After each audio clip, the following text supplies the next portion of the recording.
السلام عليكم ورحمة الله وبركاته.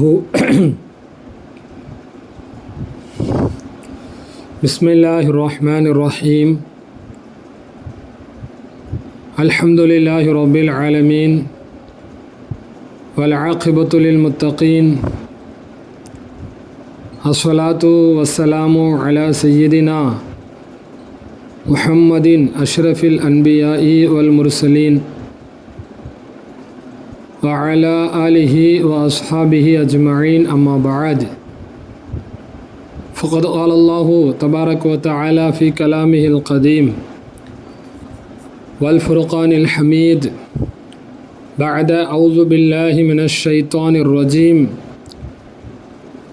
بفضل بسم الله الرحمن الرحيم. وإذ تأذن ربكم لئن شكرتم لأزيدنكم ولئن كفرتم إن عذابي لشديد.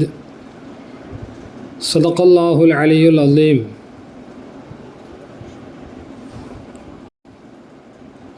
அளவற்ற அருளாளனும் நிகரற்ற அன்புடையோனுமாகிய எல்லாம் வல்ல அல்லாவின் திருநாமத்தை கொண்டு ஆரம்பிப்போமாக. நம் அல்லாவின் மேலான சாந்தியும் அவனது கருணையும் நம் உயிருக்கும் உயிரான உயிரிலும் மேலான அருமை நாயகம் முஹம்மது ரசூலுல்லாஹி ஸல்லல்லாஹு அலைஹி வஸல்லம் அவர்களின் மீதும் உலக முஸ்லிம்கள் எல்லோரின் மீதும் நிரப்பமாய் உண்டாவதாக. உலகம் முழுவதிலேயும் போர் பதற்றங்கள் நீங்கி எல்லாம் வல்ல அல்லாஹ் உலகம் முழுவதும் சமாதானத்தையும் நிம்மதியையும் நிலைநாட்டச் செய்வானாக. போரினால் ஏற்படக்கூடிய ஆபத்துகள், சிரமங்கள், கஷ்டங்கள், உயிரிழப்புகள், பொருளாதார கஷ்டங்கள் அனைத்திலிருந்தும் உலக மக்கள் எல்லோரையும் அல்லாஹ் பாதுகாப்பானாக. இஸ்லாமிய எதிரிகளுக்கு அல்லாஹு தாலா நேர்வழி காட்டுவானாக. கண்ணியத்திற்குரிய அல்லாஹ்வின் நல்லடியார்களே, அல்லாஹ்வினுடைய மாபெரும் கிருபையினால் ரமலானுடைய 2வது பத்தை நாம் ஆரம்பித்திருக்கிறோம். இன்றைய இரவிலிருந்து ரமலானுடைய 2வது பத்து நடுப்பத்து ஆரம்பமாகி இருக்கிறது. ஸல்லல்லாஹு அலைஹி வஸல்லம் அவர்கள் சொன்னதை போல் ரமலானுடைய நடுப்பத்து என்பது அது மஃபிரத்திற்குரியது என்று சொன்னார்களே, அந்த அடிப்படையில் இந்த நடுப்பத்திலே நாம் அதிகமாக அல்லாஹு தாலாவிடத்திலே நம்முடைய பாவங்களுக்கு மன்னிப்பை கேட்க வேண்டும். மன்னிப்பு தருவதற்கு அல்லாஹ் தயாராக இருக்கக்கூடிய இந்த நேரத்தில் நாம் அதிகமாக இறைவனிடத்திலே மன்னிப்பு கேட்க வேண்டும். அஸ்தக்ஃபிருல்லாஹ் என்கின்ற ஜிக்ரை அல்லாது அல்லாஹும்ம ஃபிர்லி துனூபி வ ஹதாயாய என்ற ஜிக்ரை அல்லது யா அல்லாஹ் எங்கள் பாவங்களை மன்னிப்பாயாக என்பதை நாம் அதிகமாக ஓத வேண்டும். கண்ணியத்திற்குரியவர்களே, இன்று ஓதப்பட்ட சூரா இப்ராஹிம், சையதுனா இப்ராஹிம் அலைஹிஸ்ஸலாம் அவர்களின் பெயரில் ஒரு சூரா. அந்த சூறாவிலே சையதுனா மூசா அலைஹிஸ்ஸலாமினுடைய நிகழ்வில் ஒரு பகுதியை அல்லாஹ் சொல்லி காட்டுகிறான். சையதுனா மூசா அலைஹிஸ்ஸலாமுக்கு அல்லாஹ் கொடுத்த நிஅமத்துகளை அல்லாஹ் சொல்லி காட்டிவிட்டு மூசா அலைஹிஸ்ஸலாம் தன் சமுதாயத்தோடு பேசியதை அல்லாஹ் சூரா இப்ராஹிமிலே பதிவு செய்திருக்கிறான். மூசா அலைஹிஸ்ஸலாம் தம் மக்களை பார்த்து சொல்கிறார்கள், என் அருமை மக்களே, என் கூட்டமே, நீங்கள் அல்லாஹ் உங்கள் மீது செய்த நிஅமத்துகளை, அருட்கொடைகளை நினைத்து பாருங்கள் என்று சொல்லிவிட்டு ஃபிரௌனிடமிருந்து அல்லாஹு தாலா பனி இஸ்ரவேலர்களை காப்பாற்றியதை மூசா அலைஹிஸ்ஸலாம் சொல்லி காட்டுகிறார்கள். சொல்லி காட்டிவிட்டு அடுத்து மூசா அலைஹிஸ்ஸலாம் தன் மக்களை பார்த்து சொன்னார்கள், வஇத் தஅத்தன ரப்புக்கும், உங்கள் இறைவன் அறிவிப்பு செய்கிறான். என்ன? லஇன் ஷகர்தும் லஅஸீதன்னக்கும், மக்களே நீங்கள் எனக்கு நன்றி செலுத்தினால் நான் உங்களுக்கு அதை அதிகப்படுத்துவேன். வலஇன் கஃபர்தும், நீங்கள் எனக்கு மாறு செய்தால், நன்றி கெட்டத்தனமாக நடந்து கொண்டால், இன்ன அதாபி லஷதீத், என்னுடைய வேதனை கடுமையாக இருக்கும் என்று அல்லாஹ் அறிவிப்பு செய்வதை நபியே நீங்கள் சொல்லுங்கள் என்று அல்லாஹு தஆலா சொல்லி காட்டுகிறார். இப்போ இந்த வசனத்தில் இஸ்லாமியர்களிடத்தில் இருக்க வேண்டிய ஒரு சிறந்த பண்பு என்பதுதான் நன்றி உணர்வு என்பது. வள்ளுவன் கூட சொல்லுவான், நன்றி மறப்பது நன்றன்று, நன்றல்லதை அன்றே மறப்பது நன்று. ஒரு நன்றியை மறக்கக்கூடாது. அப்படி என்றால் என்ன அர்த்தம்? எப்பொழுதும் நன்றி உணர்வோடு இருக்க வேண்டும். அல்லாஹ்விற்கும் அல்லாஹ்வுடைய ரசூலுக்கும் நம்முடைய இமாம்களுக்கும் மற்ற அல்லாஹ்வினுடைய படைப்புகள் யாரெல்லாம் நமக்கு உபகாரம் செய்தார்களோ அவர்களுக்கு நாம் நன்றி உள்ளவர்களாக இருக்க வேண்டும். அப்படி நமக்கு உபகாரம் செய்தவர்களிலே முதன்மையாக இருப்பவர்கள் அல்லாஹ்வும் அல்லாஹ்வுடைய ரசூலும் தான். எனவே அல்லாஹ்விற்கும் ரசூலுக்கும் நாம் நன்றி உள்ளவர்களாக இருக்க வேண்டும். குர்ஆனில் இதற்கு இந்த வசனங்கள் மூசா அலைஹிஸ்ஸலாமுடைய நிகழ்வுகளுக்கு முன்னால் அதே மூசா அலைஹிஸ்ஸலாமுடைய நிகழ்வை சொல்லும் பொழுது அல்லாஹ் சொல்கின்றான், மூசா அலைஹிஸ்ஸலாம் தன் கூட்டத்தை பார்த்து சொல்லுமாறு, அல்லாஹ்வுடைய நாட்களை நபியே மூசா நபி அவர்களே நீங்கள் அவர்களுக்கு ஞாபகம் ஊட்டுங்கள் அப்படின்னு சொல்லிட்டு, இன்னஃபி தாலிக லஆயாத்தில் லிகுல்லி சப்பாரின் ஷகூர், இப்படி நினைவு கூறுவதிலே ஒவ்வொரு பொறுமையாளர்கள் ஒவ்வொரு நன்றி செலுத்துபவர்களுக்கு பல படிப்பினைகள் இருக்கிறது என்று அல்லாஹ் சொல்கின்றான். இன்னொரு வசனத்தில் அல்லாஹ் சொல்லும் பொழுது, வகலீலும் மின் இபாதிய ஷகூர், என் அடியார்களிலே எனக்கு நன்றி செலுத்துபவர்கள் குறைவானவர்கள் என்று அல்லாஹ் சொல்கின்றான். பொதுவாக நன்றி செலுத்துதல் அப்படின்னா என்ன? அது இப்போ நம்ம என்ன நினைக்கிறோம்? இப்போ ஒரு நாள் நமக்கு இந்த உலகத்தில் ஒரு உதவி செய்கிறாங்க, அப்போ நம்ம அடுத்து என்ன செய்கிறோம்? அவர்கிட்ட தேங்க்ஸ், நன்றி அப்படின்னு நம்ம ஆங்கிலத்தில் சொல்கிறோம். இப்போ நம்ம அரபு வழக்கத்தில் ஒரு ஆள் நமக்கு ஏதாச்சும் உதவி செய்தால் ஜஸாக் அல்லா அப்படின்னு நாம் சொல்கிறோம், ஷுக்ரன் என்று சொல்கின்றோம். இது மட்டும் நன்றி அல்ல. நன்றி செலுத்துதல் என்றால் என்ன அர்த்தம்? ஒன்றை நாம் புரிந்து கொள்ள வேண்டும். அல்லாஹ்வுக்கு நாம் நன்றியுள்ள அடியார்களாக இருக்க வேண்டும் என்றால் என்ன? ஒரு தடவை சையதுனா தாவூத் அலைஹிஸ்ஸலாத்து வஸ்ஸலாம் அல்லாஹு தஆலாவிடத்திலே கேட்கிறார்கள், யா அல்லாஹ், நீ எந்த நிஅமத்தை எங்களுக்கு தந்தாலும் அதற்கு நாங்கள் நன்றி செலுத்துகிறோம். இப்போ நன்றி செலுத்துவதற்கும் கூட உன்னுடைய அருள் வேண்டும். நான் அல்லாஹ்வுக்கு நன்றி செலுத்துகிறேன்னா அதுவும் அல்லாஹ்வுடைய ஒரு நியமத்து தான். இப்போ அந்த நியமத்துக்கு நான் நன்றி செலுத்தணுமே, சரி அதுக்கு நன்றின்னு போனாக்கா அதுவும் உன்னுடைய நியமத்து தானே. இப்படியே போயிட்டே இருக்குமே, நான் எப்படி தான் உனக்கு நன்றி செலுத்தி அடியானாக ஆகுவது என்று சொல்லும் பொழுது அப்போ அல்லாஹ் சொன்னால், இப்போ நீங்கள் புரியுறீங்கல்ல, இப்பொழுது நீங்கள் நன்றி உள்ளவர்களாக ஆகிவிட்டீர்கள். நம்மால் இறைவனுக்கு முழுவதுமாக நன்றி செலுத்த முடியாது. நன்றி செலுத்தினாலும் அது அல்லாஹ்வினுடைய ஒரு அருட்கொடை தான். அதற்கு மீண்டும் நன்றி செலுத்த வேண்டியிருக்கும் என்கின்ற எண்ணம் வருகிறது அல்லவா? இப்பொழுது நீங்கள் அல்லாஹ்விற்கு நன்றியுள்ள அடியார்களாக மாறிவிட்டீர்கள் என்று தாவூத் அலைஹிஸ்ஸலாமுக்கு அல்லாஹ் சொன்னான். இப்போது அல்லாஹ்வுக்கு நன்றி செலுத்துறதுனா என்ன? சரி, இதை பார்ப்பதற்கு முன்னால் ஸல்லல்லாஹு அலைஹி வஸல்லம் அவருடைய வாழ்க்கையிலேயும் நபிமாருடைய வாழ்க்கையிலேயும் இந்த நன்றி செலுத்துதல் என்பது எந்த அளவுக்கு முக்கியமாக இருந்தது? ஸல்லல்லாஹு அலைஹி வஸல்லம் வாழ்க்கை எடுத்து பாருங்கள். அன்னை ஹதீஜா ரலியல்லாஹு தஆலா அன்ஹா அவர்களை ஸல்லல்லாஹு அலைஹி வஸல்லம் அவர்கள் இந்த உலகத்தை விட்டும் பிரியும் வரை அவர்களை நினைத்து கொண்டிருந்தார்கள். அவர்கள் மீது பாசமாக இருந்ததற்கு அதில் முக்கியமான காரணம் என்னென்னா, மக்கள் எல்லோரும் ஒதுக்கிய பொழுது, மக்கள் எல்லோரும் ஸல்லல்லாஹு அலைஹி வஸல்லமை ஒதுக்கிய பொழுது ஸல்லல்லாஹு அலைஹி வஸல்லமை ஈமான் கொண்டு ஏற்றுக்கொண்டவர்கள் அன்னை ஹதீஜா நாயகி அவர்கள் ரலியல்லாஹு அன்ஹா. அந்த நன்றியுணர்வு. அதே மாதிரி சையதுனா அலி ரலியல்லாஹு அவர்களை ஸல்லல்லாஹு அலைஹி வஸல்லம் என்ன செஞ்சாங்க? தன்னிடத்திலே கொண்டு வந்து அலி நாயகம் ரலியல்லாஹு வளர்த்ததுக்கு என்ன காரணம்? வெறுமனே அபூ தாலிப் அவர்கள் ஏழ்மையாக இருக்கிறார்கள் என்ற அர்த்தம் அல்ல. அலி ரலியல்லாஹுக்கு எவ்வளவு சிறப்புகளை ஸல்லல்லாஹு அலைஹி வஸல்லம் பெற்று தந்தார்கள், எவ்வளவு சிறப்புகளை சொன்னார்கள். இவைகளெல்லாம் இதற்கு பின்னால் இருக்கக்கூடிய காரணம் என்ன? இவர்களுடைய தந்தை ஹஸரத் அபூ தாலிப் அவர்களுக்கு நன்றி செலுத்துதது. அபூ தாலிப் அவர்கள் ஸல்லல்லாஹு அலைஹி வஸல்லமுக்கு எவ்வளோ உபகாரம் செஞ்சாங்க, பக்கபலமாக இருந்தாங்க. இஸ்லாத்தை ஏற்றுக்கொள்ளாவிட்டாலும் அபூ ஜஹல் போன்றவனெல்லாம் எதிராக இருக்கும் பொழுது அபூ தாலிப் அவர்கள் தான் ஸல்லல்லாஹு அலைஹி வஸல்லமுக்கு உறுதுணையாக இருந்தாங்க. அதனால தான் அபூ தாலிப் அவருடைய மரணம் ஸல்லல்லாஹு அலைஹி வஸல்லம் அவர்களை வெகுவாக பாதித்து விட்டது. இது ஒன்று வேணாம். ஸல்லல்லாஹு அலைஹி வஸல்லம் மதீனாவை பற்றி எவ்வளோ சிறப்பித்து சொன்னாங்க. மதீனாத்து மண்ணுக்கு உள்ள சிறப்பு, மதீனாவுடைய பரக்கத் அல்லாஹ் நம்ம எல்லோருக்கும் அந்த புனித மண்ணை ஜியாரத்து செய்யக்கூடிய பாக்கியத்தை தருவானாக. மதீனாவில் நீங்கள் வியாபாரம் பண்ணிங்கன்னா பேரம் பேசாதீங்கிற மாதிரி எல்லாம் சொன்னாங்களே, இதெல்லாம் என்ன காரணம்? அந்த மண்ணுக்கு சிறப்பு அல்ல, அந்த மண்ணிலே வாழ்ந்த அன்சாரிகள் தங்களுக்கு செய்த உபகாரத்திற்கு நன்றியுணர்வை வெளிப்படுத்தினாங்க. அன்சாரிகள் மக்காவிலே தான் சொந்த ஊருக்காரங்க, சொந்த குலத்தை இனத்தை சார்ந்தவர்கள் தன்னை வெறுத்து ஒதுக்கிய பொழுது அன்சாரிகள் ஸல்லல்லாஹு அலைஹி வஸல்லமுக்கு அரவணைப்பு தந்த அந்த நன்றி உணர்வை ஸல்லல்லாஹு அலைஹி வஸல்லம் தன்னுடைய வாழ்நாள் எந்த அளவுக்குன்னு சொன்னால், நல்லா கவனிங்க, ஸல்லல்லாஹு அலைஹி வஸல்லம் அவர்களுக்கு மக்கா மாநகரம் என்பது பிரியமானது. மக்காவை விட்டு வரதுக்கு ரசூலுல்லாஹ்வுக்கு மனசே இல்லை. அதனால தான் கடைசியில் ஹிஜ்ரத்துக்கு கிளம்பும் பொழுது கூட காபாவை பார்த்து அப்படியே ஒரு குழந்தை தாயை விட்டும் பிரிவதை போல் காபாவை விட்டு ரசூலுல்லாஹி ஸல்லல்லாஹு அலைஹி வஸல்லம் பிரிஞ்சு வந்தாங்க. நேரம் கிடைக்கும் போதெல்லாம் காபாவை பார்க்க வேண்டும், மக்காவுக்கு செல்ல வேண்டும் என்றெல்லாம் துடித்தார்கள்.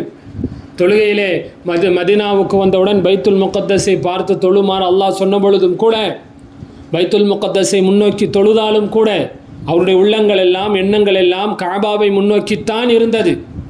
கது நரா தகல்லுப வஜ்ஹிக ஃபிஸ் ஸமா, தொழுகையிலே உங்களுடைய முகம் வானத்தை முன்னோக்கி எழுவதை நபியே நாம் பார்த்து விட்டோம் என்று அல்லாஹ் சொல்கிறாங்க. தொழுதுவாங்க, தக்பீர் கட்டிப்பாங்க, வஹி வந்துடாதா, அல்லாஹ் தஆலா பைத்துல் முகத்தஸிலிருந்து காபாவை முன்னோக்கி தொழுங்கன்னு சொல்லி வஹி வந்துடாதான்னு பார்த்துட்டே இருந்தான். அப்போது காபா மேலே அவ்வளவு பாசம்.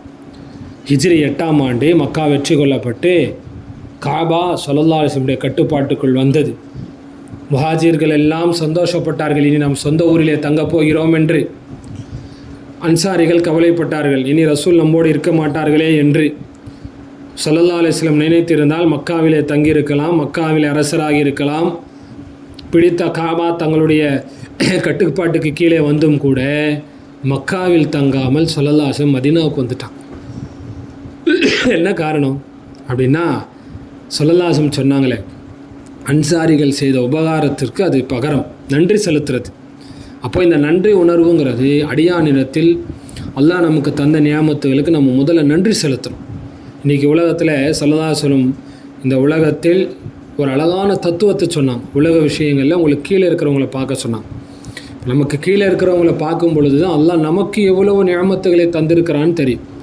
ஏற்கனவே ஒரு பயானில் சொன்னது தான், நம்மை விட கீழே நியாமத்தில் இருப்பவர்களை பார்த்தால் அல்லாஹ் நமக்கு தந்த நியாமத்துகள் நமக்கு தெரியும். அதாவது ஆரம்பம் அல்லாஹு தஆலா மனிதர்களை படைத்து, ஆதம் அலைஹிஸ்ஸலாமை படைத்து, ஆதம் அலைஹிஸ்ஸலாமுக்கு கியாமத் நாள் வரை வரக்கூடிய ஆதம் அலைஹிஸ்ஸலாமுடைய சந்ததிகளை அவர்கள் அணுக்களாய் இருக்கும் நிலைமையிலே அல்லாஹ் காட்டினான். அப்போ ஆதம் அலைஹிஸ்ஸலாம் பார்க்கிறார்கள், தன்னுடைய பிச்சிலங்களில் பிள்ளைகளிலே சிலர் பணக்காரர்களாய், சிலர் ஏழைகளாய், சிலர் படித்தவர்களாய், சிலர் பாமரர்களாய், சிலர் அழகானவர்களாய், சிலர்கள் அழகிலே குன்றியவர்களாய், இப்படி பல்வேறு ஏற்றத்தாழ்வோடு தன்னுடைய பிள்ளைகள் இருப்பதை பார்த்த ஆதம் அலைஹிஸ்ஸலாம் அல்லாஹ்ட்ட கேட்டாங்க, யா அல்லாஹ், நீ இவர்களை எல்லாம் சமமாக படைத்திருக்கலாமே, எல்லாமே அழகாக, எல்லாமே அறிவாளியாக, எல்லாம் பணக்காரர்களே படைச்சிருக்கலாமே, எல்லோரையும் செல்வந்தர்களாகவே படைத்திருக்கலாமே, ஏன் இப்படி ஏற்றத்தாழ்வோடு படைத்தாய் என்று கேட்கும் பொழுது அல்லாஹ் சொன்னான், நான் நன்றி செலுத்தப்பட வேண்டும் என்று ஆசைப்படுகிறேன். அப்படின்னா என்ன அர்த்தம்? மக்கள் மனிதர்கள் எனக்கு நன்றி செலுத்த வேண்டும் என்பதற்காக இப்படி ஏற்றத்தாழ்வோடு படைத்திருக்கிறேன் என்று அல்லாஹ் சொன்னான். அப்படின்னா என்ன அர்த்தம்? இந்த சமுதாயத்தில் எல்லாமே பணக்காரராக இருந்தால், எல்லாருமே படித்தவங்களாம் அழகாக இருந்தால் அல்லாஹ்வுடைய நியாமத்து தெரியாது. தமிழில் சொல்லுவாங்க இல்லையா, நிலையினுடைய அருமை வெயிலிலே இருந்தால் தான் தெரியும் என்று சொல்வார்கள். அப்போது நமக்கு கீழே இருப்பவர்களை பார்க்கும் பொழுது தான் அல்லாஹ் நமக்கு தந்த நமக்கு அல்லாஹ் நிறைய நியாமத்துகளை தந்திருக்கிறான். நம்ம ஈமான்தாரிகளாக படைத்தது, அவனை வணங்கச் செய்தது. உலகத்தில் எத்தனையோ நபர்கள் எதையோ வணங்குகிறார்கள், ஆனால் நம்மை அவனுக்கு மட்டுமே சுஜூது செய்யக்கூடியவர்களாக ஆக்கியிருக்கிறான். எவ்வளவு நியாமத்துகளை செய்திருக்கிறான். வைன் தஅது நிஅமத்தல்லாஹி லா துஹ்ஸூஹா, அல்லாஹ்வினுடைய ஒரு நியாமத்தையும் கூட நீங்கள் என்ன ஆரம்பித்தால் உங்களால் எண்ணி முடிக்க முடியாது என்கின்றது திருமறை வசனம். இப்படி நிறைய நியாமத்துகள் அல்லாஹ் நமக்கு செய்திருக்கிறான். இவைகளுக்கெல்லாம் நாம் நன்றி செலுத்த வேண்டும். சரி, நன்றி செலுத்துவதற்குண்டான வழிமுறைகள் என்ன? முதல்ல அந்த முதல் விஷயம் குர்ஆன் சொல்கின்றதல்லவா, உஸ்குரு நிஅமத்தல்லாஹி அலைக்கும், அல்லாஹ் நம்மின் மீது செய்த நியாமத்துகளை முதலில் நாம் நினைத்து பார்க்க வேண்டும். அல்லாஹ் நமக்கு என்னென்ன நியாமத்துகளை தந்திருக்கிறானோ அந்த நியாமத்துகளை எல்லாம் நாம் முதலில் நினைத்து பார்க்க வேண்டும். இது நன்றி செலுத்துவதனுடைய முதல் தரம். இரண்டாவது, அந்த நியாமத்துகளை நம் மனதிலே உணர்ந்து நம் நாவினால் அந்த நன்றி செலுத்துதலை வெளிப்படுத்த வேண்டும்.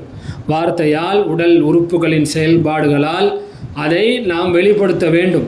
அல்ஹம்துலில்லாஹ் என்று சொல்ல வேண்டும். அல்லாஹும்ம லக்கல் ஹம்து வ லக்க ஷுக்ரு என்று சொல்ல வேண்டும்.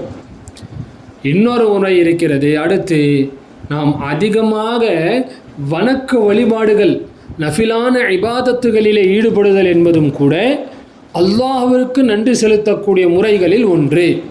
ஒரு முறை கண்மணி நாயகம் ஸல்லல்லாஹு அலைஹி வஸல்லம் அவர்கள் தங்களுடைய பாதங்கள் வீங்கும் அளவிற்கு தொழுது கொண்டிருப்பதை பார்த்த அன்னை ஆயிஷா ரஸியல்லாஹு தஆலா அன்ஹா அவர்கள் கேட்பார்கள், யா ரசூலல்லாஹ், நீங்கள் முன்பின் பாவங்கள் மன்னிக்கப்பட்டு அல்லாஹ்விடமிருந்து அப்பேற்பட்ட ஒரு சான்றிதழ் உங்களுக்கு கிடைக்கப்பட்டும் கூட இப்படி தொழுகிறீர்களே என்று சொன்ன பொழுது ஸல்லல்லாஹு சொன்னாங்க, அல்லா அகூன அபுதன் ஷக்கூரா, ஆயிஷாவே, நான் அல்லாஹ்வுக்கு நன்றி செலுத்தக்கூடிய அடியானாக ஆக வேண்டாமா என்றார்கள். அப்படி என்றால் என்ன அர்த்தம்? இந்த உலகத்தில் மற்றவர்களை காட்டிலும் அல்லாஹ் எனக்கு நிறைய நியமத்துகளை செய்திருக்கிறான்.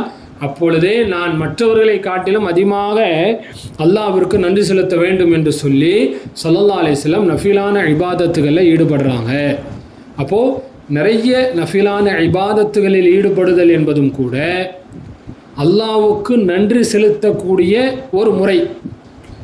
கடைசியாக நன்றி என்றால் என்ன, ஷுக்குர் என்றால் என்ன? ஒரு நியமத்து, ஒரு அருட்கொடையை அல்லாஹ் எதற்காக வேண்டி நமக்கு தந்தானோ அந்த விஷயத்தில் மட்டும் அதை பயன்படுத்துதல் என்பது அந்த நியமத்துக்கு நாம் செய்கின்ற பரிபூர்ணமான நன்றியாக ஆகிவிடும். உதாரணமாக அல்லாஹ் நமக்கு கண்களை தந்திருக்கிறான். எதற்கு? நல்ல விஷயங்களை பார்க்க வேண்டும், குர்ஆனை பார்த்து ஓத வேண்டும், பெற்றோர்களை கண்ணியத்தோடு பார்க்க வேண்டும், பாசத்தோடு பார்க்க வேண்டும், உலமா பெருமக்களை, அறிஞர்களை பார்க்க வேண்டும், அல்லாஹ்வினுடைய படைப்புகள், அல்லாஹ்வுடைய அத்தாட்சிகளை பார்த்து படிப்பினை பெற வேண்டும் என்பதற்குத்தான் கண்களை தந்தான். நாம் அந்த விஷயத்தில் மட்டும் கண்களை பயன்படுத்தினாலே அதற்கு நன்றி செலுத்தியவர்களாக ஆகிவிடுவோம். அல்லாஹ் குர்ஆனில் சொல்கின்றானே, ல இன் ஷக்கர்தும் ல அஸீதன்னகும், நீங்கள் எனக்கு நன்றி செலுத்தினால் நான் உங்களுக்கு அதை அதிகப்படுத்துகிறேன்னு என்ன அர்த்தம்? அந்த நியமத்துகளை அதிகப்படுத்தி தரேன்னு அர்த்தம். அதனால தான் இமாமுனா அபு ஹனீஃபத்துல் கூஃபி ரஸியல்லாஹு அன்ஹு அவங்க சொல்லுவாங்க, ஒரு மனிதன் சாப்பிட்டு முடித்ததற்கு பின்னால் துஆ ஓதுறாங்களே, அல்ஹம்துலில்லாஹில்லதி அத்அமனா வ ஸகானா வ ஜஅலனா மினல் முஸ்லிமீன் என்ற துஆவை யார் வளமையாக ஓதி வருகிறாரோ, அல்ஹம்துலில்லாஹில்லதி அத்அமனா வ ஸகானா வ ஜஅலனா மினல் முஸ்லிமீன் என்கின்ற துஆவை வளமையாய் ஓதி வருபவர்களுக்கு என்ன பரிசு கிடைக்கும்? அவர்கள் முஸ்லீம்களாகவே ஈமானோடு மரணிப்பார்கள் அப்படின்னு சொல்கிறாங்க. என்ன காரணம்? வஜஅலனா மினல் முஸ்லிமின், எங்களை முஸ்லீம்களாக ஆக்கினானே அந்த அல்லாஹ்வுக்கே புகழ் அனைத்தும் என்று சொல்லி அல்லாஹ் நம்மை முஸ்லீம் ஆக்கியதற்காக அல்லாஹ்வை நாம் புகழ்கின்றோம், நன்றி செலுத்துகிறோம். அப்போது அல்லாஹ் என்ன சொல்கிறான்? நன்றி செலுத்தினா அதிகப்படுத்துவேங்கிறான். இப்போ நாம் முஸ்லீம் ஆயிட்டதற்கு நன்றி செலுத்தினா இதை அதிகப்படுத்துவது என்பது என்ன? கலிமாவோடு மௌத்தாக்குவது, கலிமாவோடு அவருடைய ரூஹ் பிரிவது, உண்மையான முஸ்லீமாகவே இந்த உலகத்தை விட்டும் அவர் பிரிவது தான் அல்லாஹ் இந்த நியமத்தில் அதிகப்படுத்துதல் என்று இமாம் அவர்கள் சொல்கிறாங்க. அல்லாஹ் நமக்கெல்லாம் அந்த தௌஃபீக்கை தருவானாக. எனவே கண்ணியத்திற்குரியவர்களே, நாம் நம் வாழ்க்கையில் எல்லா நிலைகளிலேயும் அல்லாஹ் நமக்கு தரக்கூடிய முதல்ல எதை நியமத்துன்னு நாம் உணரணும். இன்றைக்கி நிறைய விஷயங்கள் இருக்குது. நீங்கள் காசு, பணம், பதவி இதை மட்டும்தான் நியமத்தாக நாம் நினைக்கிறோம். இல்லை, இதை தாண்டி நிம்மதியான தூக்கம், சந்தோஷமான வாழ்க்கை, மனமகிழ்ச்சியான ஒரு சிரிப்பு, கடன் இல்லாத வாழ்க்கை, கேவலமில்லாத உணவு என்று சொல்லி நிறைய நியமத்துகள் இருக்குது. மன சந்தோஷம், மன நிம்மதி, இதெல்லாம் அல்லாஹ்வுடைய நியமத்து. எவ்வளவோ அல்லாஹ் நமக்கு, எத்தனையோ நபர்கள் கோடிக்கணக்கிலே பணத்தோடு தூக்கம் இல்லாமல் தவிர்க்கிறார்கள். ஆனால் நமக்கு அல்லாஹ் நல்ல தூக்கம் தரும். அப்போது எவ்வளோ நியமத்து இருக்குது, அதுக்கு எல்லாமே நம்ம நன்றி செலுத்தணும். கடைசியாக ஒரு நிகழ்வு, நேற்றைய தினத்தில் நாம் சையதுனா யூசுப் அலைஹிஸ்ஸலாமுடைய நிகழ்வை நாம் சொன்னோம் அல்லவா? அந்த யூசுப் அலைஹிஸ்ஸலாமுடைய நிகழ்வில் ஒரு நிகழ்வு நடக்குது. யூசுப் நபி அலைஹிஸ்ஸலாம் அவர்கள் எகிப்து மிஸ்ரினுடைய உணவுத்துறை அமைச்சர் ஆகிட்டாங்க. ஏற்கனவே அவர்கள் கனவு பார்த்ததை போல், கனவுக்கு விளக்கம் சொன்னதை போல், முதல்ல 7 வருஷம் நல்ல விவசாயம், நல்ல விளைச்சல், அதை மிஸ்ரில் இருக்கக்கூடிய மக்கள் நல்ல விளைச்சலை எடுத்து சேர்த்து வைத்து கொண்டு கொஞ்சத்தை மட்டும் சாப்பிட்டுட்டு மற்றதை சேர்த்து வச்சுக்கிட்டாங்க. அப்போ அதற்கடுத்து 7 வருஷம் கடுமையான பஞ்சம் வருகிறது. ஊரில் மற்ற ஊர்களெல்லாம் தானியம் இல்லை, மிஸ்ரில் மட்டும் இருக்குது ஏற்கனவே சேர்த்து வச்சு தானியம். அப்போ யூசுப் அலைஹிஸ்ஸலாம் என்ன செய்கிறாங்க, ஒவ்வொரு மனிதருக்கும் ஒரு மனிதருக்கு இவ்வளவு என்று சொல்லி ஒரு சொற்ப காசுகளை வாங்கி கொண்டு, ஒரு சொற்ப பொருள்களை வாங்கி கொண்டு நிரப்பமான ஒரு மனிதனுக்கு ஒரு நபருக்கு தேவையான அளவுக்குண்டான தானியங்களை தந்தாங்க. யூசுப் நபியினுடைய வரலாறில் நீங்கள் குரானில் எடுத்து பார்த்தா அவருடைய சகோதரர்கள் தன் தந்தையிடத்தில் சொன்னதை நாம் பார்க்கிறோம். புன்யாமினையும் எங்களோடு அனுப்பி வையுங்கள், அவருக்குண்டான பங்கையும் நாம் வாங்கி கொண்டு வருவோம். அதாவது இன்றைய காலகட்டத்தில் இந்த ரேஷன் கடை இருக்கு இல்லையா, நியாய விலைக்கடையினுடைய அந்த முறையை இப்போ நீங்கள் போங்க, நியாய விலைக்கடையில் ஒரு குடும்பத்தில் ஒரு ஆளுக்கு இவ்வளவுன்னு கணக்கு இருக்குது. ஒரு ஆளுக்கு மாதத்துக்கு 5 கிலோ அரிசி, அது அந்த விலை ரொம்ப கம்மியான விலைக்கு ஒரு நபருக்கு இவ்வளவுன்னு நிரப்பமான தானியங்கள் தரக்கூடிய இந்த நியாய விலைக்கடை ரேஷனுடைய முறையை யூசுப் நபி தான் இந்த உலகத்தில் முதல்ல நிரப்பமாக என்ன செஞ்சாங்க, அறிமுகப்படுத்தினாங்க. இப்போது என்ன நிகழ்வு அப்படின்னா, ஒரு முறை யூசுப் நபி அலைஹிஸ்ஸலாம் அவர்கள் மக்கள் எல்லோருக்கும் தானியங்களை தந்துட்டுருக்காங்க. ஒவ்வொரு ஆளுக்கும் கணக்கு பார்த்து கொடுத்துட்டே இருக்காங்க. அந்த வரிசையில் ஒரு வாலிபர் நிற்கிறார். அந்த வாலிபரை அவர் சொன்னாராம், அந்த வாலிபருக்கு உண்டான எவ்வளோ ஒரு ஆளுக்கு என்ன தானியம் தரணுமோ அதை யூசுப் நபி அந்த வாலிபனுக்கு கொடுத்துட்டாங்க. அப்போ அந்த வாலிபர் யூசுப் நபி அலைஹிஸ்ஸலாம் காதில் ஏதோ சொல்கிறார். உடனே யூசுப் நபி அவர்கள் அப்படியா என்று ஆச்சரியப்பட்டு நிறைய தானியங்களை அந்த வாலிபனுக்கு கொடுக்குறாங்க. ஒரு நபருக்கு எவ்வளோ தரணுமோ அதை விட அதிகப்படியான தானியங்களை தராங்க. அப்போது ஜிப்ரீல் அலைஹிஸ்ஸலாம் வந்தாங்க, யூசுப் நபிகிட்ட காரணம் கேட்டாங்க. அப்போ யூசுப் நபி அலைஹிஸ்ஸலாம் சொன்னார்கள், அந்த வாலிபன் இடத்துல சொன்னான், யூசுப் நபி அவர்களே, நான் யார் தெரியுமா, நான் இந்த வாலிபனாக இருக்கக்கூடிய நான் யார் தெரியுமா, ஒரு நேரத்தில் நீங்கள் மிஸ்ரு நாட்டினுடைய அமைச்சருடைய வீட்டிலே பணியாளராக இருக்கும் பொழுது மிஸ்ரினுடைய அமைச்சருடைய மனைவி உங்களிடத்திலே தவறாக நடக்க முற்பட்ட பொழுது நீங்கள் உண்மையாளர் என்று ஒரு குழந்தை, அந்த அறையில் இருந்த ஒரு குழந்தை உங்களுக்கு சாட்சி சொல்லிச்சே, உங்களுடைய பத்தினித்தனத்திற்கு அங்கீகாரம் தந்ததே, நீங்கள் உத்தமர் என்று ஒரு குழந்தை சாட்சி சொன்னதல்லவா, அந்த குழந்தை தான் நான் என்று யூசுப் நபியிடத்து அந்த வாலிபன் என்னிடத்திலே சொன்னார். என்றோ ஒரு நாள் எனக்கு செய்த அந்த உபகாரத்திற்கு மகரமாகத்தான் இவைகளையெல்லாம் நான் அவருக்கு தந்தேன் என்று சொல்லும் பொழுது ஜிப்ரீல் அலைஹிஸ்ஸலாம் சொன்னார்கள், ஒரு சாதாரண ஒரு உதவிக்கு நீங்கள் இவ்வளோ கைமாறு செய்கிறீங்களே, அல்லாஹு தாலா ஒரு அடியானுக்கு நியமத்துகளை தந்து அந்த அடியான் அல்லாஹ்வுக்கு நன்றி உணர்வுள்ளவனாக இருந்தால் அல்லாஹ் மென்மேலும் அதிகமாக அந்த அடியானுக்கு தருகிறான் என்று சையதுனா ஜிப்ரீல் அலைஹிஸ்ஸலாம் சொன்னான். இப்போது நம்முடைய வாழ்க்கையில் ஏற்றத்தாழ்வுகள் வரும், இன்பம் துன்பம் எல்லாமே மனிதனுடைய வாழ்க்கையில் வரும். எந்த நிலையிலேயும் நமக்கு இருந்தாலும் அல்ஹம்துலில்லாஹ், இல்லைன்னாலும் அல்ஹம்துலில்லாஹ். எல்லா நிலைகளிலேயும் அல்லாஹ்வுக்கு நன்றியுள்ள அடியாராக இருக்க வேண்டும். அப்பேற்பட்ட நல்மக்களாக வல்லாம் வல்ல அல்லாஹ் நம் அனைவரையும் ஆக்கியர்கள் புரிவானாக. வாஹிரு தாவானா அனில் ஹம்துலில்லாஹி ரப்பில் ஆலமீன். அஸ்ஸலாமு அலைக்கும் வரஹ்மத்துல்லாஹி வபரகாத்துஹு.